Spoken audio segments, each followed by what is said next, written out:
Hello everybody, welcome back to my channel. My name is Alicia and thank you so much for being here today. In today's reading vlog, we are reading a Riley Sager book. I just have become so obsessed with his book. So Riley Sager is actually his pen name. His name is Todd Ritter, but he had written, I guess it was more lit fit books. I don't know. He had written a different genre of books. And so he didn't want to use his actual name Todd Ritter because those are all different. So then when he started writing thrillers and horrors, he came up with the pen name Riley Sager. And I want to read all of his books. And I think I'm getting close. I think I've only got a couple left to read, but I can't wait to get into this book. So I had read Lock Every Door. I gave that one 4 stars. And then I read The House Across the Lake. Also gave that one 4 stars. And then I read The Last Time I Lied. Also gave this one 4 stars. But then I read the only one left. I gave it 5 stars. Oh my gosh, this has been my favorite Riley Sager book so far. But I have been dying to read this book. I cannot wait to get into it. This is Home Before Dark. I'm so excited. This has over 226,000 reviews across Amazon and Goodreads, and it's got between a 4.1 and a 4.4 star rating. I love me a 4.0 thriller because I am a chicken. So if it's 4.0 for you, it could be a 5 star for me. This has a little bit over 400 pages. My copy has 403 pages. Amazon says it has, in the 390s? I don't know. Mine has 403, not including acknowledgments or anything. And this one came out 4 years ago. It came out in June of 2020. By the way, happy July 2024. We are at the end of July, so I think this is going to be my last book for this month. But I can't wait to get into it. It's about essentially a haunted house. So there's a girl named Maggie. When Maggie was a little baby, her and her mom and dad, they moved to Bainbury Hall. It's this Victorian estate in the Vermont woods. And y'all, they lasted there 3 weeks. That's it. They stayed there for 3 weeks and then they fled in the middle of the night. And her dad swears that there were ghosts in the house, there were spirits. And then her dad went on to write a tell-all. He went on to write a nonfiction book called House of Horrors, and it became a sensation. And people were comparing it to the Amityville Horror House. Well, I haven't figured this out yet, but I guess they kept that house in the family. I guess they never sold it. I don't know. Because now the book takes place 25 years later. The father has passed away. Not sure where the mom is. But Maggie, that little girl, she's in her 20s now, she's inherited this house. And she does not believe in ghosts or spirits. She doesn't believe in any of that. She thinks her father's book is wackadoo. It's not for her. She just denies everything. Well, Maggie is also a restorer of old homes. So she's going to go back to this house, move into it, fix it up, and get it ready for sale. Well, when she does that, things start happening in the house. Everything her dad had wrote in that book starts coming true. And then on top of that, the locals in the town hate her and her family because it made their town infamous. It became famous for all of the wrong reasons. And so if she stays in the house, it's essentially haunted. If she goes out into public, everyone hates her. And so you're just following what she does. And I can't wait to get into this book. Ooh, okay, this right here. It says, "You might believe in ghosts, you might not. But a story with a ghost inhabiting a creaky old house and haunting its new residents is simply irresistible, at least in the right hands. And Riley Sager's definitely are the right hands. From the shadowy figures in the woods to the sounds that go bump in the night, Home Before Dark is certain to creep you out." And it's nighttime right now. It's not super late. It's about 6:40 p.m. So let's just see. Also, I said this in my last video. I thought my back-facing camera on my iPhone had cracked and I was scraping off some of the glass, and then I realized it was actually the screen protector. It's extremely thick. So then my husband said, "Oh yeah, we have 2 more. There were 3 total that came in the case. It's tempered glass." And so I put it on. but I swear when I go back and watch my videos, it's the left side in person, but I think on the camera, actually I think it's on your left side too. It's driving me crazy. It's kind of like women, you would know if you have like mascara and your eyelashes and you're blinking and you can just see it. You see your eyelash, you see that clumping mascara.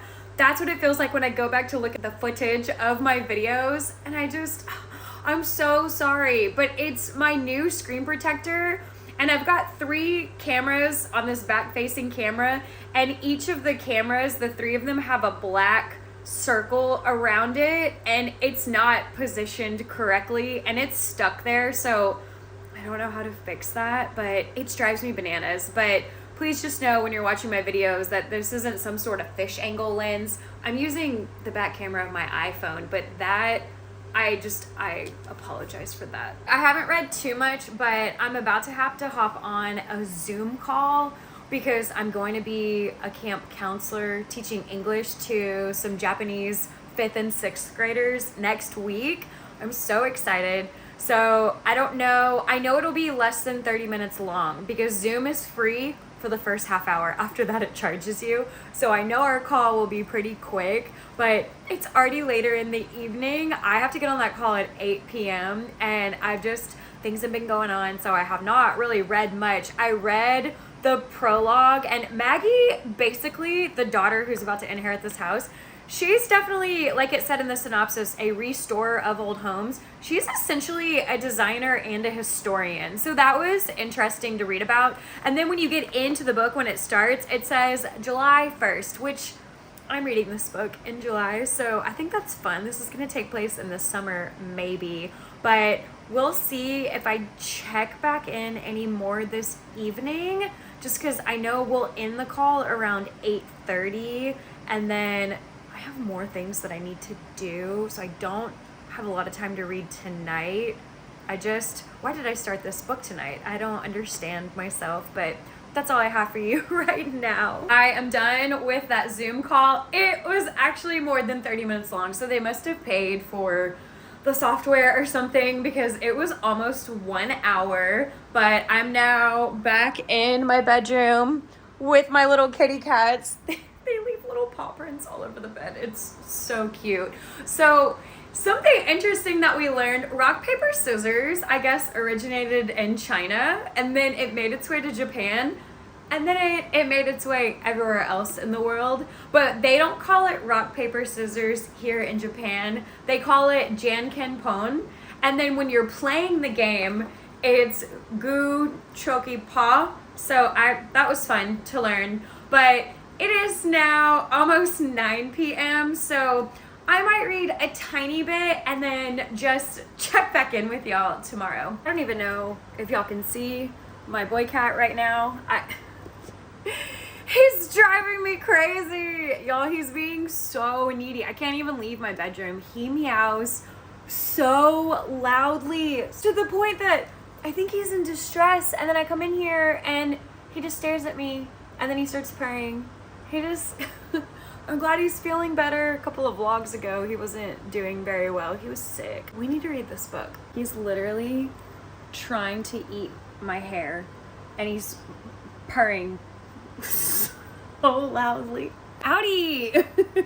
Hello, officially. It is the next day. If you could not tell from those 2 other clips, my hair is driving me insane. Y'all might see it changed again in the next clip, but it is later on in the day, and I really need to finish this in the next couple of days because towards the end of July, the last 3 days in July, 29th, 30th, 31st, I am going to this summer camp about 2 hours away. I'm staying the night there. I don't think I'll be able to get a lot of reading done those last 3 days in July. I need to finish this. We got to read a little bit of her dad's nonfiction book, House of Horrors. They had moved there when Maggie was 5 years old. I know in the synopsis, 25 years go by and then she inherits the house. I'm guessing she's 30 when she gets the house, but right now she's 5 years old and she's the one that believes in ghosts. And remember in the synopsis, as an adult, she doesn't believe that ghosts or spirits exist. They're not real to her. In this excerpt, her dad is writing this and saying that Maggie was the one, as a 5-year-old and a very active and vivid imagination, having her dad check every part of her room and saying that there are ghosts, and there's plural, there's many ghosts, there's a lot of them. And she has him checking under the bed and in the closet and in the armoire. And then she's saying that there's one particular ghost that she talks to every day, and he scares her. His name is Mr. Shadow, and he says that that family is going to die in that house. That is terrifying. If that came out of my 5-year-old daughter's mouth, what do you do with that information? Can y'all see my little child just still sleeping away in my reading chair? So I'm sitting on my reading stool. Maggie is 30. We know that. And her father has just passed away. He passed away about 2 weeks ago. So she's at the estate attorney's office. She's receiving her inheritance that her mom wanted nothing to do with, because that book was a phenomenon. It was a sensation. And even though all of this happened 25 years ago and the book was written 25 years ago, he's still receiving money. And every year at Halloween time, book sales go up. It's always getting brought back up on podcasts or in interviews or just on television shows. This place, Baneberry Hall, became a worldwide sensation. Maggie doesn't believe any of this. They lived in that house for 20 days. They didn't even make it a full 3 weeks. They were there for 20 days when Maggie was 5. I guess they called the police. The dad was standing there with a police officer giving the whole report about what was happening inside that house. At some point, Maggie had been thrown to the ceiling, and then at another point when she was little, a spirit had wrapped its hands around her neck, and so she had handprints on her neck, and now I guess she's got this infamous scar on her cheek, and we as the reader don't know what that's from. When they were leaving that house after 20 days, the dad was talking to the police and just saying that there are spirits and ghosts in that house, and it's not livable. No one can stay in that house. A reporter was close by and heard all of this, and so that reporter went and wrote that in an article, and then that went viral. And then this family, they were on the news. They were having, interviews with 60 Minutes. Time Magazine wrote a piece about them. I mean, they were all over because of this house. And now Maggie is receiving all of the money that her dad had saved, all the money that had come in from this book deal. And then on top of that, she has received the keys to this house. And she had no idea after all this time that her dad had kept the house. My husband just texted me and said, "Do you want me to buy cat poop coffee?" What is cat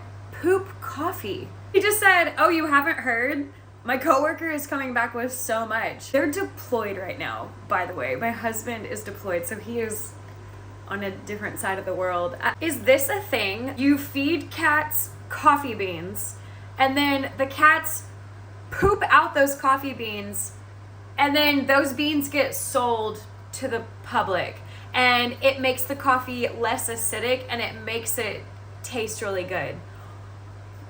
What?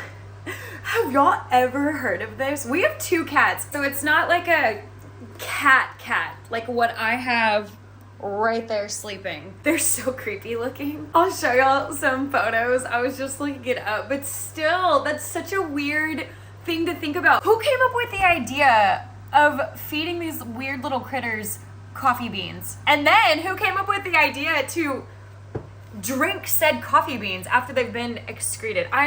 This is so gross. This is such a funny conversation that I'm having with my husband right now, but y'all know I gotta try it. I gotta try it when they get home from deployment. I'm in my kitchen and I'm about to eat this little, chicken sandwich thingy. I got it from 7-Eleven, but it looks so good. In the book, I just lost my place, but I guess it's mixed media because we keep going back and forth between Maggie in the current day, and then we're going back to the book. We're getting snippets of House of Horrors. And in House of Horrors at the moment, the real estate agent, she's saying that the house was built in 1875, and the family that lived there, they were forced to move out after the Great Depression or during the Great Depression because they couldn't afford it anymore. And then, someone else, some Hollywood agent producer moved in, and it was a vacation home. And then for 30 years, it was a bed and breakfast for 3 decades. And then she's saying that the last owner that had lived in the house barely even lasted a year. And so she just keeps saying that the house has a lot of history. There's just a big past when it comes to this house. And Maggie's dad keeps trying to ask questions to this real estate agent. And this person, this lady, she's just not answering all of his questions. Also, when Maggie was at that estate office, attorney's office, wherever, like collecting her inheritance, the money and the keys to the house, the receptionist there said, "Oh, I read your book." And Maggie said, "Oh, well, it's not my book, it's my father's book." And remember, it's been 25 years. It's still just known in the world. And so the lady is asking Maggie, you know, how did you handle it? How did you survive living there? And Maggie just keeps saying, "I don't remember anything. I was 5. But then in Maggie's internal dialogue, she's thinking that either she really just doesn't remember anything because she was 5, or she was so scared that she doesn't remember anything. She doesn't really know. And then she tells the woman, the receptionist, that the whole book, even though it's a nonfiction, supposedly, it's a lie. She says that her dad lied in the whole book. And the receptionist is just taken aback. Maggie's kind of a B word. She just does not believe any of this. But it's funny because when we get the chapters with excerpts from the book was essentially, it's all Maggie who is seeing these ghosts and having issues. So I don't know, Maggie is an unreliable narrator is what I'm starting to realize. I think she is. This real estate agent just will not answer any of their questions. This is, you know, in the House of Horrors section. They're getting a tour of the house, and the agent had made the sign of the cross before they entered the house, and the chandelier was swaying whenever they walked in. And the dad asked her, "Hey, so is someone else in this house? Is someone upstairs?" And she said, "No, why would you ask that?" And he points at the chandelier and it was moving. And she said, "Oh, it's just probably from us opening the front door. It's just a gush of air." Well, then they're in the living room and there's a fireplace. And above the fireplace is a painting of the original owner of the house, Mr. Garson, from 1875. I don't know what year we're in now, but he had that house until the Great Depression. That producer, Hollywood guy had it as a vacation home. It was a bed and breakfast for 30 years. So why is that still there? And so the dad is saying, "Oh my gosh, so this is a mural, but it's been here the entire time. That's so weird. Why is that mural still there?" She's being so coy. I know she knows things about this house. And isn't it the law? Don't you have to disclose anything that's happened in the home? She just doesn't answer any of their questions. I have to feed my cats dinner because I just ate dinner and now they're meowing at me. The real estate agent is driving me crazy. The very original owner, Willie Garson, or whatever the heck his name is, he had a daughter named Indigo. And Indigo was 16 when she passed away. I was trying to see if I had any leftover cat food in the fridge. She was 16 when she passed away. And then the dad asks, "Oh my gosh, what happened to her?" And the real estate agent just kind of gives him a coy smile and says, I don't know what happened.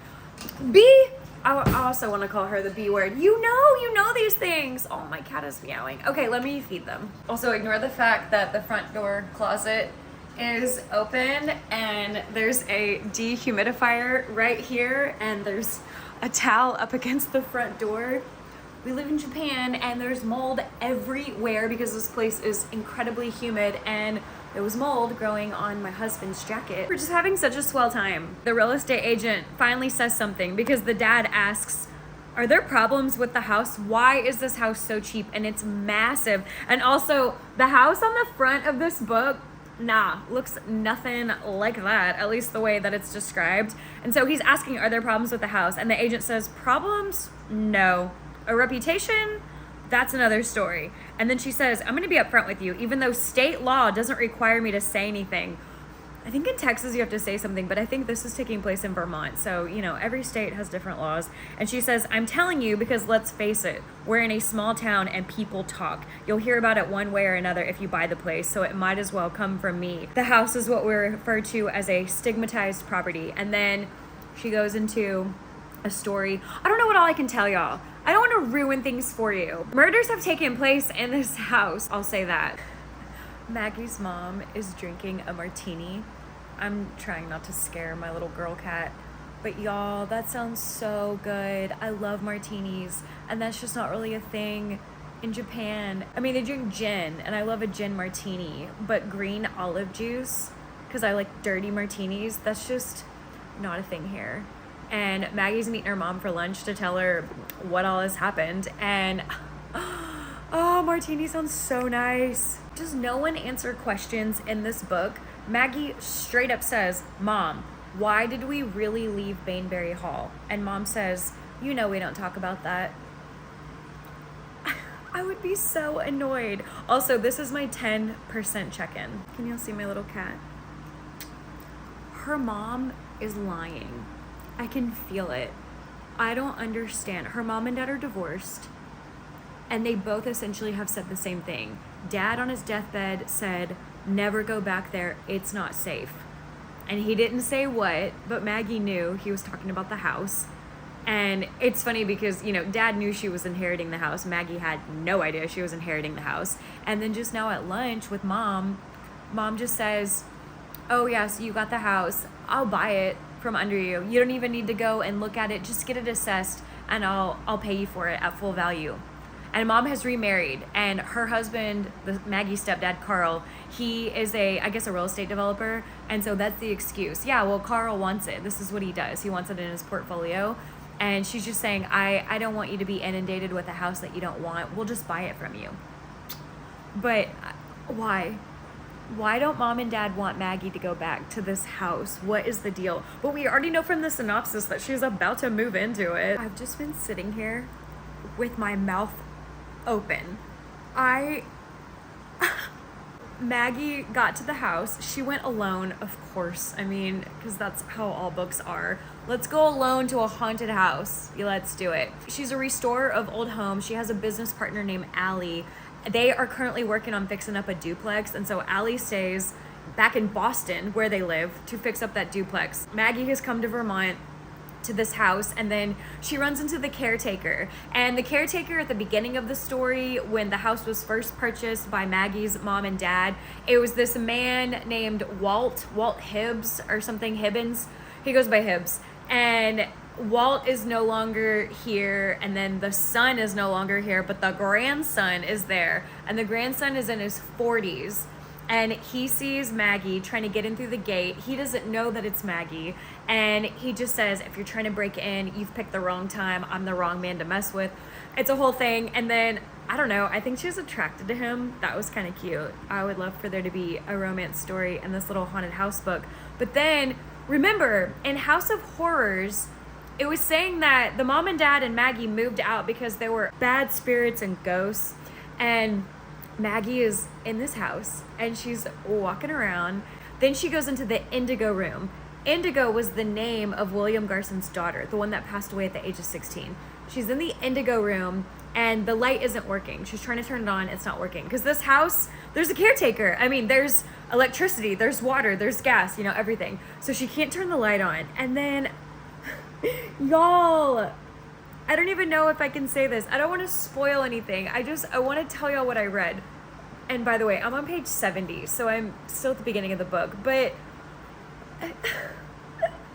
if you don't want to hear this, just fast forward, 20 seconds. She's standing there in that room, can't get the light on, but she swears she hears something.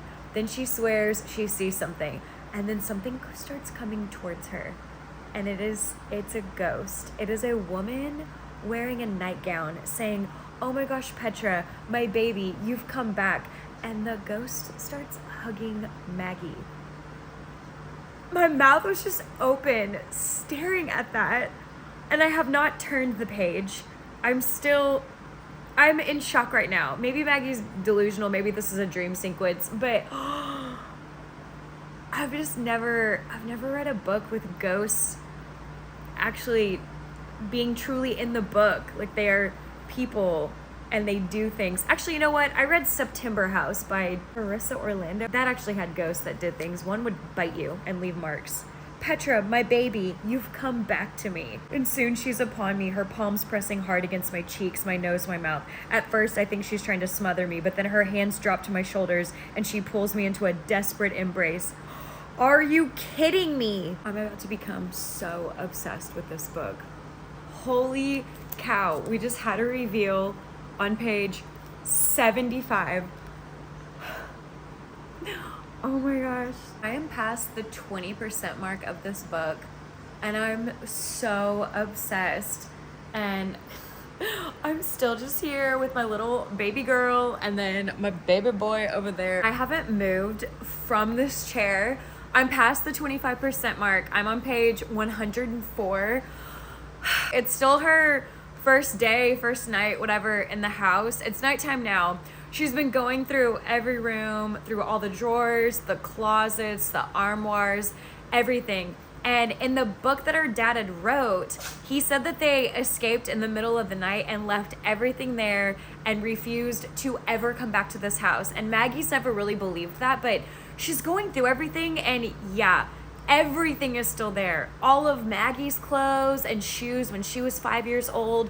In the toy room, there's toys laying out that haven't been touched in 25 years. She goes into her parents' room. She's going through their nightstands, her jewelry. Her mom's jewelry is all there. Her dad's really nice watch is there. She finds her mom's wedding dress in the closet. They really did just escape and never come back. And she's thinking, oh my gosh, what else in that book could actually be true? Because remember, it's a nonfiction book supposedly, but Maggie doesn't believe anything. But she's kind of believing a few things now because everything is still there at that house. I love this book so much. Right now, it's 5 stars. We'll see. A gravestone. Can you drink tea that's 25 years old?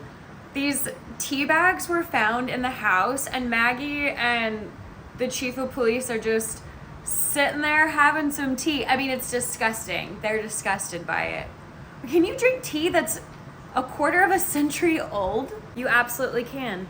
Apparently, tea doesn't have an expiration date. Now, the flavor becomes disgusting, but yeah, you can drink tea forever. It can be forever years old. Y'all, the furniture in this house has been around forever, since 1875. It has been around for so long. And are y'all following along with this? This house has been around for so long, and there's still the original furniture from the first family in this house. In the dad's study, Maggie's dad's study on the 3rd floor, there's this desk, and it's got the initials WG on it. It's William Garson's, and then there's some record player. I don't know, there's all these things that have been in that house for so long, and I just, why is all of that stuff still there? I need a romance between Maggie and Dane.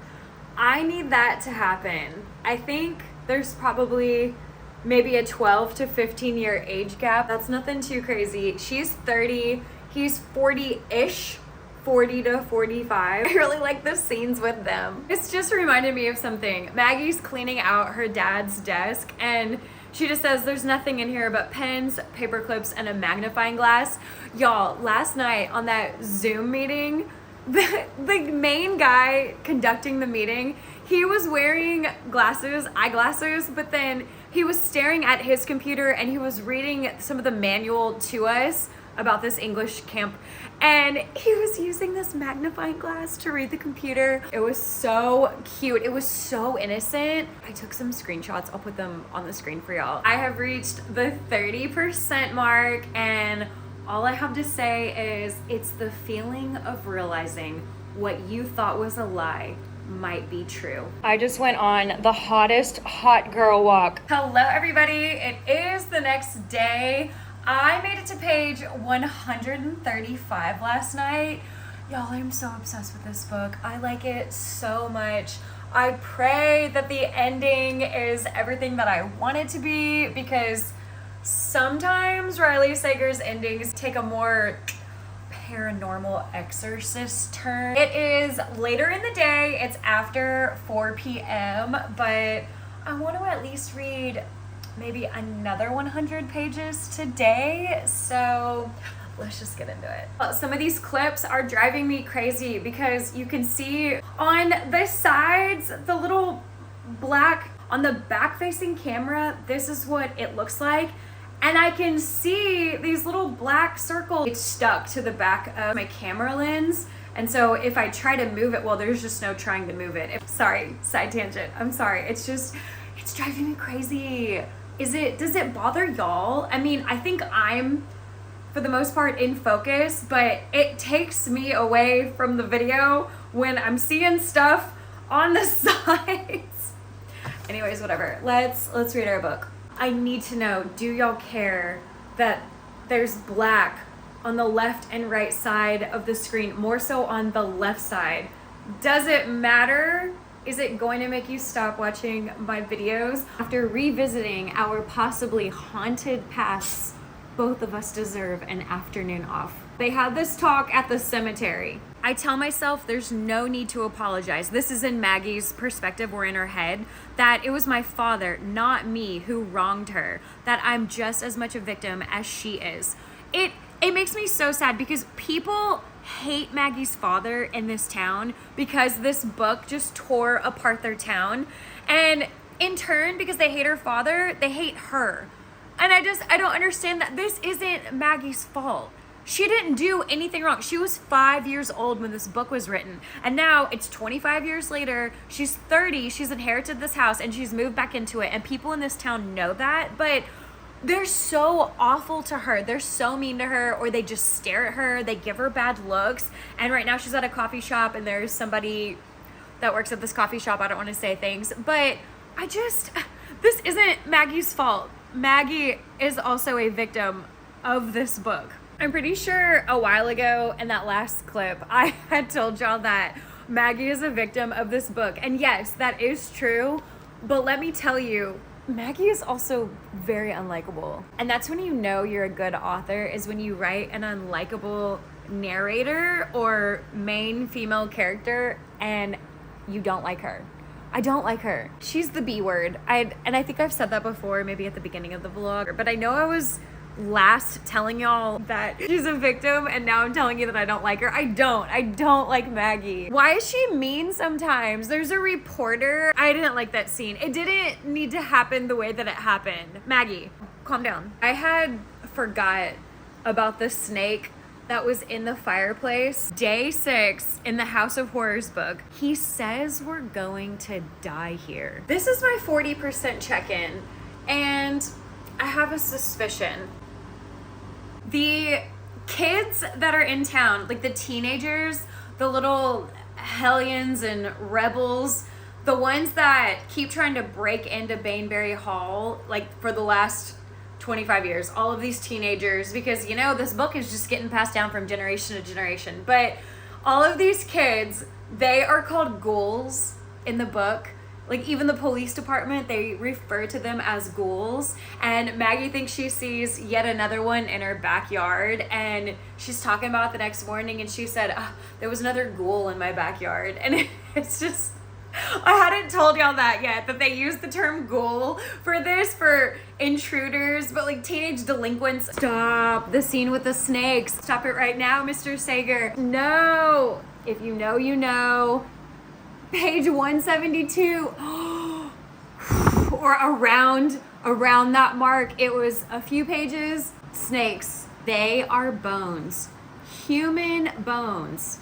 There's a skull spouting out wiry strands of hair. This book is so good. 5 stars still so far. This is where we're at and I'm about to heat this up. I'm gonna have some dinner real quick. Thank you, 7-Eleven. If you found, I don't want to say too much because I don't want to give too much away, but just some letters were found. But if you found them, why wouldn't you read them all before giving them away to somebody else? I don't know how to say that. I don't want to ruin anything. I don't know what to say to y'all. And this person just says, I promise to tell you if I find anything juicy. The person that's now receiving these. Why wouldn't you read those? They were found. That's all I'll say. But like, why wouldn't the mom and dad, why wouldn't the owners of this home read those first before giving them away? This book has got to stop talking about snakes. This is my 50% check-in update. And someone just said, I'm sorry I broke your ceiling. Has there ever been a romance in a Riley Sager book? I don't remember if there has, and I've read 4 of his books before, but y'all, I want a romance so bad between Maggie and Dane. Maggie and the caretaker. We made some green tea. We're at a part in the book where Maggie is on the phone with her best friend and some things are going on at the house, obviously. And the best friend just says, why didn't you tell me? And Maggie just says, well, I don't want to worry you. Her friend says, well, I am worried, especially because I had to see it on Twitter. I don't remember when this book is taking place. I want to say it's happening in the early 2000s. I can't remember. I think it's the early 2000s, 2005 or something like that. And we're reading excerpts from The House of Horrors, from the book that the dad had written.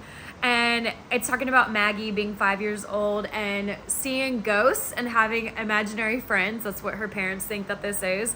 And the dad is just saying, I want her to go see someone. And then the mom says, as in a shrink.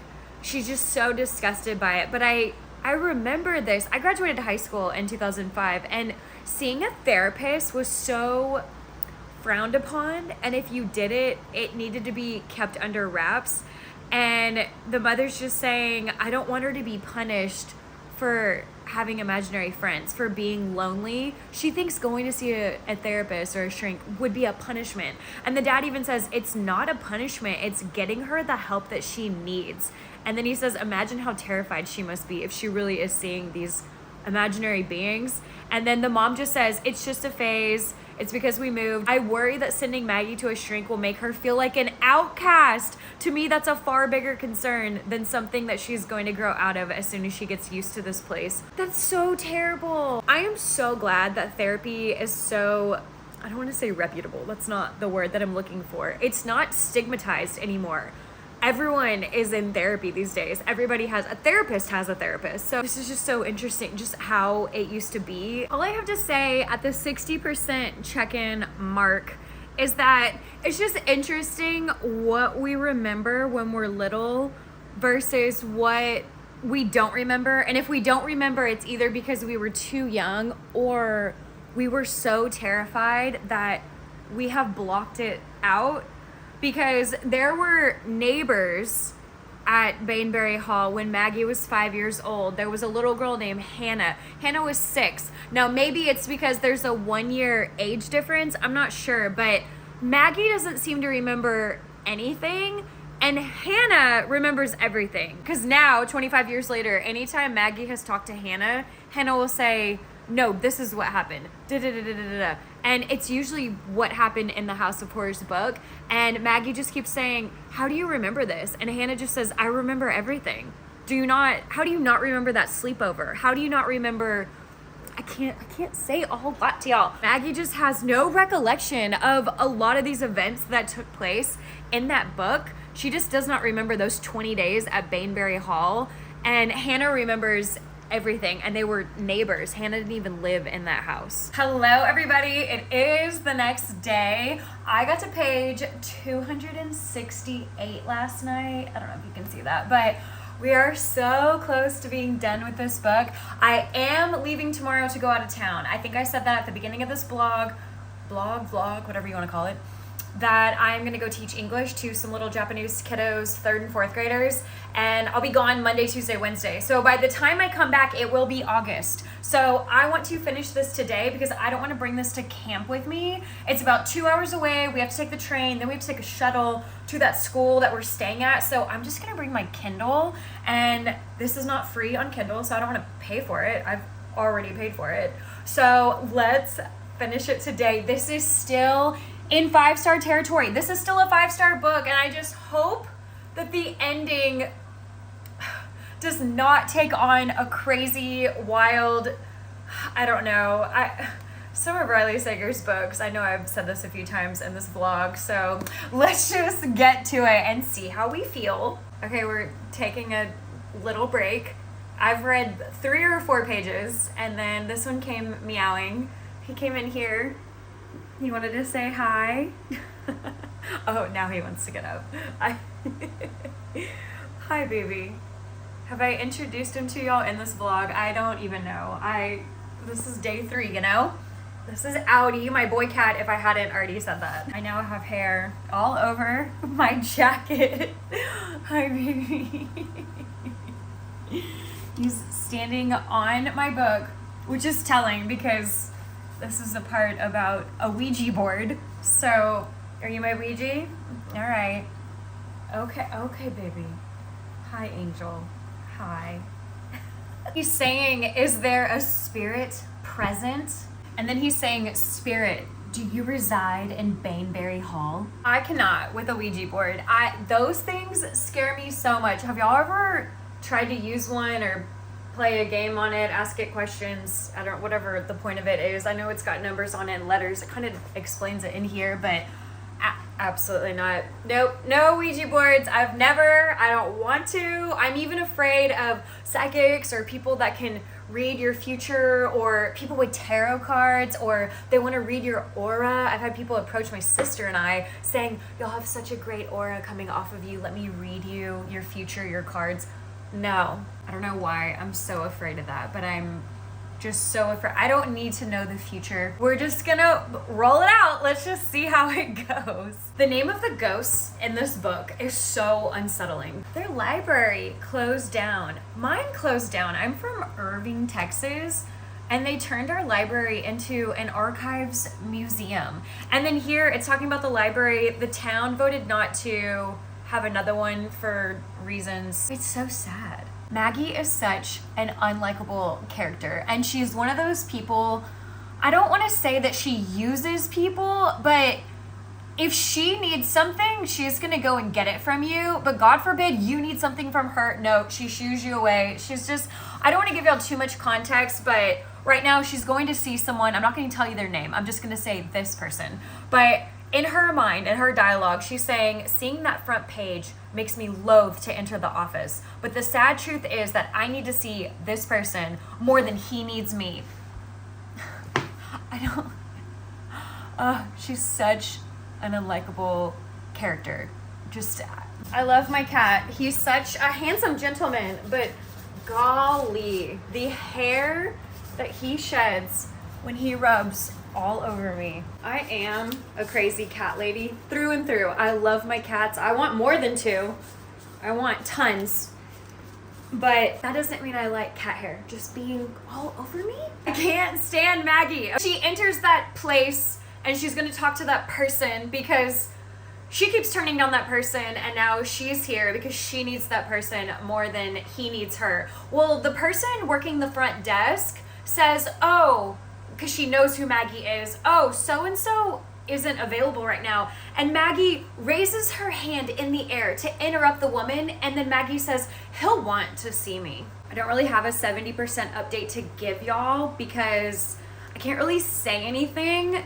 Maggie's just trying to figure out what the heck is going on with this house because she's starting to realize that a lot of what was written in the book is true. And remember, she's been staying there. She's been staying at this house, and things are going down. My camera's being weird, my iPhone camera, and it had just cut me off. And this book is spooky. Maggie's mom, her name is Jess. She can be so scary sometimes. She says, there's always a choice. For example, I can choose to ignore my urge to throw this mug at your head. That would be the rational thing to do. It would keep the peace and prevent a big mess that one of us will have to clean up. And then in the end, she still throws the coffee mug, not to her husband, but to the wall. Full of coffee, she wastes coffee. I still want to know if I'm right about that theory that I had at the 40% mark. Maggie, right here. I pretend not to notice. I have a more pressing issue. You just have to know how talented of an author you are if I hate your main character and I am obsessed with the book. This is my 75% check-in. I'm feeling like maybe this is a murder mystery that we're all solving together and not so much just these haunted happenings that can't be explained, which is so typical Riley Sager and even the author Simone St. James, just paranormal elements. But I don't know, at this check-in, at this point, 75%, I kind of think this is a murder mystery and Maggie is trying to solve all the murders because what we thought had happened, what we thought went down, who we thought murdered whom, who we thought committed suicide, there's something else at play here. Maybe, because these all took place in different years. I mean, some decades apart. Dang, I just got past the 80% mark, and I wasn't gonna check in with y'all because I don't have anything to say, but then my neighbor just texted me and asked me if I'm hungry. I'm down to eat dinner. I have to be at the train station, I think at 6 a.m. tomorrow. I need to finish packing too. I haven't finished packing. Now I'm wondering if I'm gonna get this book done. I really want to finish this book in July, but like I said, those last 3 days of July I will be at that camp in Chiba Prefecture. Well, y'all don't know where that is, but it's the earthquake capital of Japan. That's where all the earthquakes seem to stem from. Maybe we'll only be at dinner for a little bit and then I'll come back and keep reading. We'll see if I check back in with y'all. I think my neighbor is bringing me some meatballs. You can kind of see I've started to pack. And then over here, you can see all the fans that I'm bringing because this camp takes place mostly outside and it's so hot in Japan. This person wants to find out so bad what is going on inside this house, and he won't leave the kitchen. He refuses, and even when he has to go to the bathroom, he's just peeing in bottles. He's sitting next to urine bottles in his kitchen. Dedication. Do it for the plot. Do it for the plot. Are they bringing over meatballs? They sent me a photo and they sound so good. And I asked, do you want me to come over to your house, or do your daughters want to come over and terrorize the cats and feed them temptations? I haven't heard anything, but that photo of meatballs looks so good. And now I'm hungry. Bottom of this page. I've been waiting for you. In other news, I am still waiting for my meatballs. Why are there so many snakes in this book? Look what they brought me.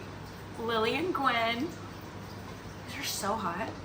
I know, right? Not the snakes again. My neighbors brought me chocolate chip banana bread, homemade. Oh my gosh. Do you see this angel? I'm just trying to read. This book is so good. I'm almost done. Oh my gosh. Knocked him with my book. You see this? You see this baby? How do people not like cats? They're seriously the sweetest. Oh my gosh.